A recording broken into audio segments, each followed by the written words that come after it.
आदाब नाज़रीन, जी सलाम में आप सभी का इस्तकबाल है। आप देख रहे हैं जम्मू कश्मीर पे हमारा खास बुलेटिन कश्मीर एक्सप्रेस। मैं हूं आपके साथ बुशरा खानम फहद। इस बुलेटिन में हम आपके लिए लेकर आते हैं जम्मू कश्मीर से जुड़ी हर अहम खबर। और कश्मीर एक्सप्रेस में खबरों को तफसील से दिखाने से पहले आपको बता दें आज की अहम 5 बड़ी खबरें जिन पर हमारी तफसील से नजर रहेगी। पहली खबर में बात करेंगे बनिहाल हमले को लेकर हुए खुलासे की, इंकिशाफ की। जम्मू के आईजी ने प्रेस कॉन्फ्रेंस कर हमले से जुड़ी कई अहम जानकारियां सहाफियों से साझा की हैं। दूसरी अहम खबर यह है कि आलूदा पानी की सप्लाई से लोगों में परेशानी है। और तीसरी अहम खबर यह कि लद्दाख सीट पर दोबारा जीत हासिल करने के लिए बीजेपी ने पूरा जोर लगा रखा है। मरकजी वजीर किरण रिजिजू ने लद्दाख में कई अवामी रैलियों को खिताब कर बीजेपी के लिए वोट देने की अपील की। चौथी अहम खबर यह है कि पुंछ की से जुड़ी खबर है जहां के नौजवान नशे की लत में पड़कर अपनी जान गंवा रहे हैं। और पांचवी और अहम खबर देखेंगे कि फ्रूट मंडी एसोसिएशन ने अपनी हड़ताल खत्म कर दी है। और तफसील से इन तमाम खबरों पर हमारी अब नजर रहेगी।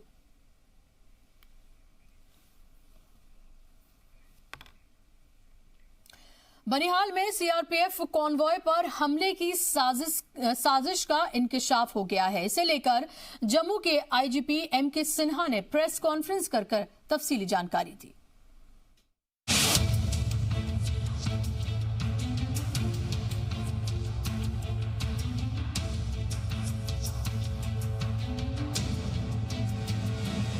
बनिहाल में सीआरपीएफ कॉन्वॉय पर हमले की नाकाम साजिश दहशतगर्दाना तंजीम हिजबुल मुजाहिदीन और जैश मोहम्मद ने मिलकर रची थी। धमाके में इस्तेमाल की गई कार को बैन किए गए तंजीम जमात इस्लामी जम्मू कश्मीर की स्टूडेंट विंग जमात उलबा जम्मू कश्मीर ने तैयार किया था।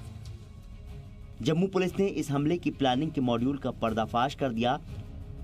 इस मामले में पुलिस ने अब तक 6 मुलजिमों को गिरफ्तार कर लिया है। इनमें बठिंडा की सेंट्रल यूनिवर्सिटी का पीएचडी स्कॉलर हिलाल मंटू भी शामिल है जो जमात की स्टूडेंट विंग का मेंबर है। उसे पिछले हफ्ते बठिंडा से गिरफ्तार किया गया था। जम्मू के आईजी एमके सिन्हा ने बनिहाल धमाके की साजिश का पर्दाफाश करते हुए पूरे मामले को सुलझाने का दावा किया है। In the intervening period from today, since then, we have almost cracked the case completely, and 6 persons in all have been arrested. Jammu Kashmir police के मुताबिक 30 मार्च को बनिहाल में पुलवामा की तरह कार ब्लास्ट करके सीआरपीएफ कॉन्वॉय पर हमला करने की कोशिश की गई। इसने जनूबी कश्मीर के उमर शफी, शोपिया के रहने वाले आकिब शाह, शाहिद वानी उर्फ वाटसन और वसीम अहमद डार उर्फ डॉक्टर और चकोरा पुलवामा के रहने वाले वसीम अहमद डार उर्फ डॉक्टर को गिरफ्तार किया। इसके बाद बठिंडा की सेंट्रल यूनिवर्सिटी से पीएचडी कर रहे हिलाल मंटू को पकड़ा। हिलाल को मीडिया के सामने पेश किया गया।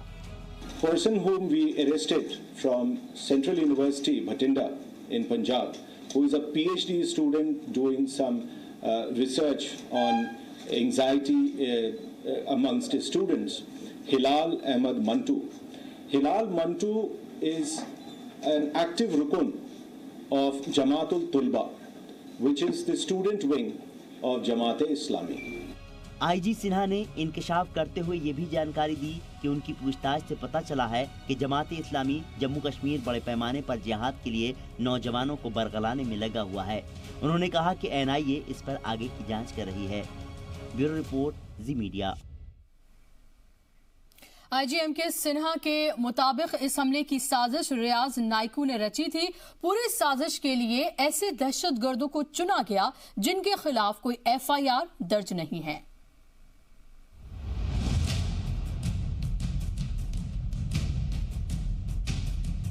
आईजी ने बताया कि इस हमले की पूरी साजिश हिजबुल के कमांडर रियाज नाइकू ने रची थी। उसका साथ पाकिस्तानी दहशतगर्द मुन्ना बिहारी ने दिया। मुन्ना के कहने पर शोपिया का रहने वाला रईस अहमद और उमर शफी ने ओवैस को खुदकुश हमला करने के लिए तैयार किया। बनिहाल हमला करने से पहले मिलिटेंट्स ने 26 मार्च को भी इसी तरह की कोशिश की थी, लेकिन जिस कार में आईईडी लगा रखी थी उसमें धमाका नहीं हुआ। यह हमला भी ओवैस करने वाला था। There has also been an active collaboration in this by Jaish-e-Mohammed. The mastermind of the IED is a terrorist by the name of Munna Bihari. He is a Jaish-e-Mohammed terrorist of Pakistan who is operating in South Kashmir. रियासती police के मुताबिक Bathinda university से पकड़े गए आतंकी हिलाल मंटू, वसीम उर्फ doctor, Munna Bihari, Shahjahan और साहिल अब्दुल्ला ने मिलकर कार को तैयार किया था। मुन्ना बिहारी ने कार में रखे जाने वाला एक्सप्लोसिव जमा किया था, लेकिन एक्सप्लोसिव कहां से खरीदा गया, कार कहां से लाई गई, इसका अभी पता नहीं चल पाया है। वहीं मुन्ना बिहारी, साहिल अब्दुल्ला, शाहजहां अभी पकड़ से बाहर हैं। आईजी ने जानकारी दी कि इस हमले की साजिश में ऐसे दहशतगर्दों को चुना गया जिनके खिलाफ कोई एफआईआर दर्ज नहीं है। जमात इस्लामी जम्मू कश्मीर के स्टूडेंट विंग के मिलिटेंट्स को तैयार किया गया ताकि किसी को कोई शक न हो। ये भी बताया गया कि स्टूडेंट विंग नौजवानों को दहशतगर्दाना तंजीमों में शामिल होने के लिए उकसाती है। आपको बता दें कि जमात इस्लामी जम्मू कश्मीर को रियासत में अलहदगी पसंद और दहशतगर्दाना सोच वाली सरगर्मियों को फरोग देने के लिए जिम्मेदार माना जाता है, जिसे देखते हुए होम मिनिस्ट्री ने इस तंजीम को 5 साल के लिए बैन कर दिया है। ब्यूरो रिपोर्ट, जी मीडिया। और उसमें ज्यादा जानकारी के साथ हमारे प्रिंसिपल कॉरेस्पॉन्डेंट राजन वैद जुड़ गए हैं जम्मू से। सीधा उन्हीं के पास चलेंगे।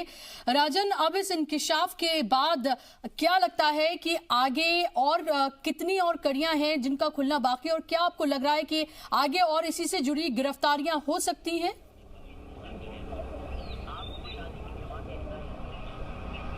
जी बिल्कुल बुशरा, जिस तरह से पुलिस को ये कामयाबी हासिल हुई है, पहले से ही ये इंटेलिजेंट जो है इनपुट था। जिस तरह से पुलवामा का हमला हुआ था, उसके बाद जो दहशतगर्द हैं इस कोशिश में थे कि ऐसा ही कोई हमला किया जाए, नेशनल हाईवे को निशाना बनाया जाए, वहाँ जो खासकर जो सीआरपीएफ का कन्वॉय है उसको निशाना बनाया जाए। यही कोशिश 30 मार्च को जो है वो की गई थी। हालांकि कोशिश नाकाम हो गई, लेकिन बड़ा हादसा होते होते टल गया। तो पुलिस ने इसको हल्के में नहीं लिया। वही जब ओवैस की गिरफ्तारी हुई इस हमले के बाद, उसके बाद एक एसआईटी गठित की गई और इस बात की जांच की गई कि कौन कौन जो लोग हैं इसमें मुलविस हैं। तो कुल अब तक जो है 6 दहशतगर्द जो हैं इसमें गिरफ्तार किए गए हैं पुलिस की ओर से। और सबसे ज़्यादा जो चौंकाने वाली बात यह है कि पंजाब सेंट्रल यूनिवर्सिटी में जो बठिंडा में वहाँ पे जो पीएचडी की पढ़ाई कर रहा था हिलाल मंटू, वो भी इसमें जो है मुलविस था। तो इससे एक बहुत गंभीर बात इसीलिए बन जाती है कि जो पढ़े लिखे तलबा है वो भी जो है जो इस तरह से उनको दहशतगर्दाना जो हमले करने के लिए तैयार किया जाता है, और इसके पीछे कोई और नहीं बल्कि जो जमात इस्लामी का जो स्टूडेंट विंग है, जमात तलबा, वो मुलविस है। क्योंकि पहले भी इस तरह की शिकायतें आई थी कि जो ये विंग है, ये नौजवान जो हैं उनको, जो भटके हुए नौजवान होते हैं उनको रेडिकलाइज किया जाता है, देश के खिलाफ बरगलाया जाता है। तो ये तमाम चीज़ें जो हैं इनके खिलाफ जो सबूत मिले थे उसकी बिना के ऊपर ही जो है होम मिनिस्ट्री ने इन पे बैन लगाया गया था। और पहले से ही ये शक जताया गया था कि जो इनका स्टूडेंट विंग है ये एक्टिव है और कई जो स्टूडेंट हैं ये उनको निशाना बनाता है, और उनसे ये कोशिश यही होती है कि उनको किसी तरह बरगला के कोई ऐसे बड़े हमले करवाए जाएं। आपको याद होगा जो पुलवामा हमला जिसने वो गाड़ी के साथ किया था, वो भी पहले एक पत्थरबाज था। तो इनके निशाने पे सीधे सीधे वो तलबा होते हैं, पत्थरबाज होते हैं जो शौकिया तौर पे इस कोशिश करते हैं या पैसे के लिए इस जो है इस क्षेत्र में आते हैं। उनकी कोशिश होती है कि इनको कोई बड़ा हादसा करने के लिए बताया जाए। आपको याद होगा कि जब जम्मू बस स्टैंड पे हमला हुआ तो उससे जब पूछा गया हमलावर से, तो उसने कहा मुझे 50,000 रुपये दिए गए थे ये ग्रेनेड फेंकने के लिए। तो आप अंदाज़ा लगा सकते हैं कि किस तरह से नौजवानों को इस्तेमाल किया जाता है ऐसी तंजीमों की ओर से, तो कि जो कि बड़ा आसान टारगेट होते हैं, क्योंकि इनके खिलाफ कोई एफआईआर नहीं होती है, पहले इनका कोई रिकॉर्ड नहीं होता है मिलिटेंट जो है तंजीमों उनके साथ। लेकिन अब जिस तरह से जैश ए मोहम्मद का और हिजबुल मुजाहिदीन का नाम सामने आया है, तो इससे ये वाज़े हो चुका है कि इनकी जो कोशिश यही है कि कश्मीर के जो भोले भाले भटके जो नौजवान हैं उनको ज़्यादा बरगलाया जाए देश के खिलाफ, और उनसे कोशिश की जाए कि बड़ी घटना को अंजाम दें जिससे कि ज़्यादा नुकसान हो। जिस तरह से हमने देखा, हालांकि 30 मार्च को ज़्यादा नुकसान नहीं हुआ, लेकिन ज़्यादा नुकसान हो सकता था। तो ऐसे में जो है जो इंटेलिजेंस एजेंसीज हैं वो सतर्क हो चुकी हैं पुलवामा हमले के बाद, और कोशिश यही है जो इनका मॉड्यूल है कि रिवाइव की जाए, मिलिटेंसी को रिवाइव किया जाए, उसको कहीं ना कहीं नेस्तनाबूद किया जाए। जी बुशरा। राजन, ये बेहद ताज्जुब की बात है कि पहले ये समझा जाता था और ये दलीलें पेश की जाती थी कि दरअसल जिन नौजवानों के पास काम नहीं है, बेरोजगार हैं, उनका इस्तेमाल किया जाता है इस सिमत। लेकिन अब लगातार हम ये देख रहे हैं कि पीएचडी स्टूडेंट, डॉक्टर्स, प्रोफेसर, पढ़े लिखे लोग इस तरह से मिलिटेंसी में मुलव्वस हो रहे हैं। ये बेहद खतरनाक बात है जिस सिमत में वादी अब जा रही है।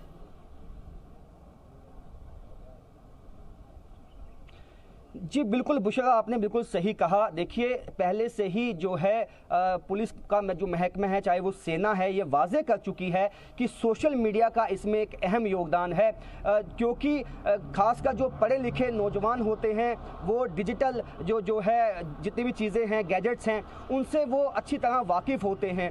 ऐसे में वो कॉन्टेक्ट साधना उनके साथ बड़ा आसान हो जाता है, चाहे वो ट्विटर है, फेसबुक है। हमने कई दफ़ा जो है पुलिस के आला जो यहाँ ऑफिसर हैं उनसे बात की तो उनका कहना था कि जब वो डैमेज हो जाता है, क्योंकि इसमें जल्दी से पकड़ पाना कि ट्विटर अकाउंट जो है कहां से इस्तेमाल किया गया, फेसबुक कहां से ये मैसेज फ्लोट हुआ, तो इतना आसान नहीं होता है। हालांकि जो यहाँ जम्मू कश्मीर में जो साइबर सेल है इतना स्ट्रॉन्ग नहीं है जितना होना चाहिए, लेकिन जो ये ISI है, पाकिस्तान है, इनकी ये कोशिश होती है कि ऐसे नौजवानों को टारगेट किया जाए जो खासकर हमने पहले कई दफ़ा देखा, कई इंजीनियर भी जो हैं इस जो है मिलिटेंसी में मुलविस पाए गए। उनकी कोशिश होती है, ये पढ़े लिखे हैं, ये बना सकते हैं, ये बम को बना सकते हैं, छोटे मोटे जो जिसे हम कह सकते हैं एक्सपेरिमेंट कर सकते हैं। तो इस तरह से तभी ये इनके टारगेट होते हैं, क्योंकि इनको पता है कि ये पढ़े लिखे हैं, इनका दिमाग है, ये कोशिश करेंगे कि सटीक तरीके से जो भी घटना को अंजाम दें।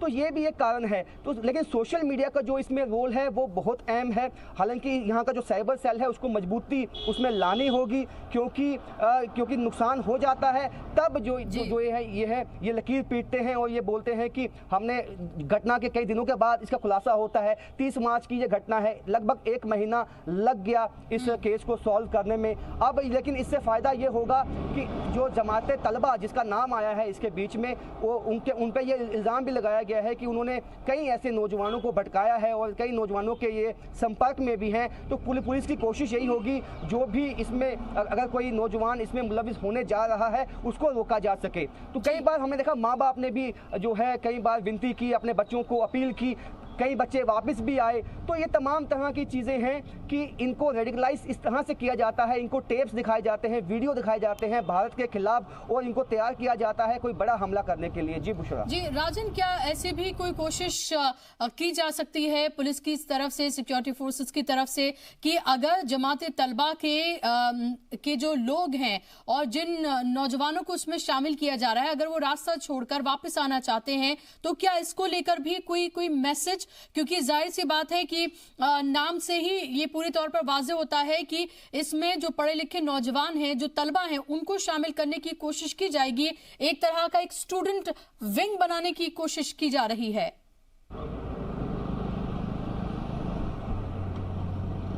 जी बुशरा, बिल्कुल सही कहा आपने। देखिए आपको याद होगा पिछले दिनों में जम्मू कश्मीर पुलिस ने एक मुहिम चलाई थी, सेना ने एक मुहिम चलाई थी, जो मिलिटेंसी में जा चुके हैं नौजवान, उनके घर वालों से मुलाकात की गई थी, उनको ये अपील की गई थी कि अपने बच्चों को अपील की जाए कि वो वापस आ जाएं। पुलिस का यही कहना है कि जिसने गन उठाया है वो देश का दुश्मन है, उसको मार दिया जाएगा, लेकिन अगर कोई गन छोड़ना चाहता है तो उसके लिए रास्ते खुले हैं और उसमें पुलिस भी उनका सहयोग करेगी। लेकिन इसमें उनको कामयाबी उस हद तक नहीं मिली जिस हद तक उन्होंने कोशिश की थी, लेकिन फिर भी उनकी कोशिश जो है वो जारी है। कोशिश यही है कि उनको ये समझाया जाए कि जो विकास है, जो डेवलपमेंट है, अगर अच्छा अपना भविष्य देखें वो तो इन चीज़ों में नहीं जाएं। लेकिन कहीं ना कहीं जो पाकिस्तान की इन्वॉल्वमेंट है इसमें, और ख़ासकर अलगाववादी जो नेता हैं, जब से जमात इस्लामी के खिलाफ कार्रवाई हुई, आपने बुशरा ये देखा होगा, चाहे वो PDP है, चाहे वो NC है, चाहे वो कश्मीर की कोई भी पॉलिटिकल पार्टी है, बजाय कि वो इनको ये बताए कि हाँ वाकई ही जो है इस तरह की चीज़ों में मुलविस नहीं होना है, उन्होंने उसको प्रोत्साहित किया। हालांकि आपको याद होगा महबूबा मुफ्ती खुद मिलिटेंटों के घर में गई और उनका जो है हाल चाल जाना, जिसके बाद काफ़ी उनकी फजीयत भी हुई थी। लेकिन यही पॉलिटिकल लीडर हैं, जब जो है कोई भी जो नौजवान जाता है मिलिटेंसी में, तो ये उनको उस तरह से जो पॉलिटिकल लेवल पे कोशिश होनी चाहिए वो हमें कहीं ना कहीं कश्मीर में दिखती नहीं है। हर कोई चाहता है कि जो इनका सियासी मफाद है वो उठाया जाए, यही एक दुर्भाग्य वाली बात है बुशरा। नहीं तो अगर जो सियासतदान है जिनके जो ये कहते हैं कि हम रिप्रेजेंट करते हैं कश्मीर की आवाज़ को, उनको सामने आना होगा कि केवल सिर्फ पुलिस की अपील से ये बात बनने वाली नहीं है। तमाम जितनी भी ऑर्गेनाइजेशन हैं, चाहे वो अगर अलगाववादी नेता ये कहते हैं कि हम कश्मीर की आवाज़ हैं, हम कश्मीर में चाहते हैं कि अमन शांति हो, उनको जो एक हीरोइक इमेज उनकी जो बनाई जाती है, जो उन्हें हीरो बनाया जाता है, लगातार ये देखने को मिल रहा है कि जब कोई मिलिटेंट मारा जाता है, जिस तरह से बड़ी तादाद में जनाजे में लोग इकट्ठा होते हैं, सोशल मीडिया पर हाथ में वो AK-47 लेकर अपनी तस्वीर डालता है और फिर अचानक से वो हीरो बन जाता है। और इस तरह से जब इन चीजों को दिखाया जाता है तो आगे आने वाले वक्त में जो नौजवान हैं वो अट्रैक्ट होते हैं इस तरफ, और वो भी इस तरह की हरकत करने पर मजबूर कर दिए जाते हैं।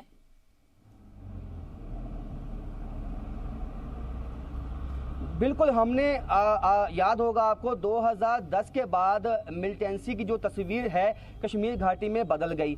उससे पहले जब बुरहान वानी जब वहाँ था, सबसे पहले बुरहान वानी को ने सोशल मीडिया का इस्तेमाल किया, उसको हीरो बनाया गया कश्मीर के अंदर, और उसके पीछे जो है नौजवान तबका काफ़ी हद तक गया। लेकिन जब बुरहान वानी को मारा गया उसके बाद जो है कई पढ़े लिखे नौजवान भी जो है जो उसको फॉलो करते थे वो इस मिलिटेंसी की आग में झोंके गए। और उसके बाद आपने देखा जैसे कि ऑपरेशन ऑल आउट किया गया कश्मीर घाटी में। हर साल हम देखते हैं पिछले 2010 से हर साल तकरीबन जो है 250 से ज़्यादा जो है मिलिटेंट मारे जाते हैं। लेकिन दुर्भाग्य की बात यही है कि इसी तादाद से जो है नौजवान मिलिटेंसी में आते भी हैं। तो कहीं ना कहीं जो पॉलिसी है उसमें बदलाव लाना होगा बुशरा, क्योंकि पॉलिसी शायद इतनी कारगर नहीं है जो नौजवानों तक पहुंच पाए और या उनको समझा पाए कि वाकई ही ये जो रास्ता है तशद्दुद का ये कहीं नहीं जाएगा। जो भी बात होगी वो टेबल पे होगी